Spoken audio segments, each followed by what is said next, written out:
অনেকেই বলে অপেক্ষা হচ্ছে শুদ্ধতম ভালোবাসার প্রকাশ। ভালোবাসতে সবাই পারে, কিন্তু সবাই প্রিয়তমার জন্য অপেক্ষা করতে পারে না। আসলেই কি তাই? জানি না তো, হবে হয়তো। তবে অপেক্ষার কাছে আমি অনেক ঋণী।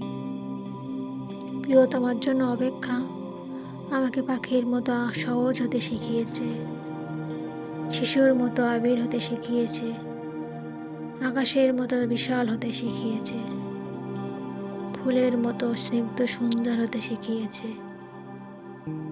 অপেক্ষা আমাকে সাগরের নীল জলরাশির মতো গভীর হতে শিখিয়েছে, প্রকৃতির মতো স্বচ্ছ হতে শিখিয়েছে, সোনালি সন্ধ্যার মায়াবী মৌনতার মতো নিবিড় হতে শিখিয়েছে।